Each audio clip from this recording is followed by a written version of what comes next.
ប្រទេសជាតិខ្លាំងអាស្រ័យទៅលើសេដ្ឋកិច្ចខ្លាំងហើយសេដ្ឋកិច្ចខ្លាំងអាស្រ័យទៅលើការរកស៊ីអ្នករកស៊ីខ្លាំងហើយការរួបរวมសាមគ្គីជាតិយើងខ្លាំងឆ្លងកាត់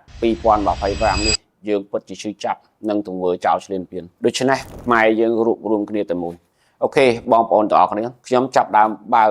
វគ្គបណ្ដុះបណ្ដាលឡើងវិញជួបគ្នាជារៀងរាល់ថ្ងៃសៅរ៍ពេលព្រឹកនេះជាឱកាសមួយដែលប្រមូលផ្ដុំអ្នករកស៊ីគ្រប់មជ្ឈដ្ឋានទូទៅដើម្បីមករៀនសូត្រឡើងវិញហើយពិតណាស់ការរកស៊ីបើសិនជាយើងអត់រៀនទេគឺយើងដើរអត់ទាន់នៅវិវឌ្ឍនភាពការរកស៊ីទេនៅថ្ងៃសៅរ៍ជារាប់ព្រឹកខ្ញុំនឹងរៀបមេរៀនទាំងនីតិវិធីក្នុងការធ្វើ Data ទាំងការស្រាវជ្រាវអភិវឌ្ឍគម្រោងទាំងការផលិតមេតិកាទីផ្សារទាំងការរៀបផែនការស្នើបាត់ចិត្តគ្រប់បែបយ៉ាងទាំងអស់ស្ថិតនៅក្នុងវិទ្យាសាស្ត្រពាណិជ្ជកម្មហើយ scope ពីលើគឺការសរសេរ business plan ការធ្វើ proposal ការធ្វើដៃគូ B2B ឬក៏ B2C ឬក៏ P2P ក៏ស្ថិតនៅក្នុងនឹងដែរខ្ញុំនឹងចំណាយពេលជារាប់ព្រឹកថ្ងៃសៅរ៍ក្នុងការប្រមូលផ្ដុំអ្នករកស៊ីឡើងវិញហើយចូលរួមជាមួយបងប្អូនទាំងអស់គ្នាអភិវឌ្ឍការរកស៊ីបងប្អូនទាំងអស់គ្នាដើម្បីជាផ្នែកមួយនៃឆ្អឹងខ្នងពង្រឹងសេដ្ឋកិច្ចជាតិរបស់យើងសេដ្ឋកិច្ចជាតិរបស់យើងខ្លាំងយើងមិនខ្លាចសត្រូវណាឈ្លានពានយើងទេបងប្អូនទាំងអស់គ្នាមិនលើសពីនោះកម្មវិធីជួបជុំនៃការបង្រៀននេះខ្ញុំត្រៀម4ជំហានទៀតក្នុងការជួយបងប្អូនទាំងអស់គ្នាទី1ក្រុម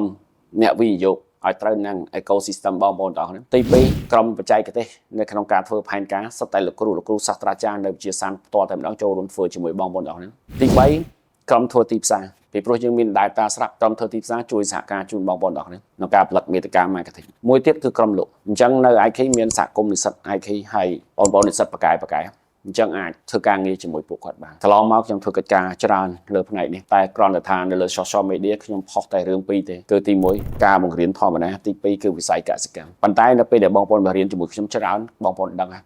គឺខ្ញុំអ្វីដែលខ្ញុំនិយាយតាំងពីដើមមកគឺមានសេណារីយ៉ូ1 2 3ជាជំនាញ complete ចុះឈ្មោះចូលរៀនទាំងអស់គ្នារៀនរាល់ថ្ងៃសៅរ៍ពេលព្រឹកយើងរៀនតែពី10សប្តាហ៍ទេចប់ហើយកម្មវិធីសិក្សាហ្នឹងហើយការធ្វើ data ហើយនឹងផែនការអាជីវកម្មគឺខ្ញុំមានជូនបងប្អូនទាំងអស់គ្នាអញ្ចឹងបងប្អូនចូលទៅប្រើចុះអរគុណបងប្អូនទាំងអស់គ្នាជម្រាបលា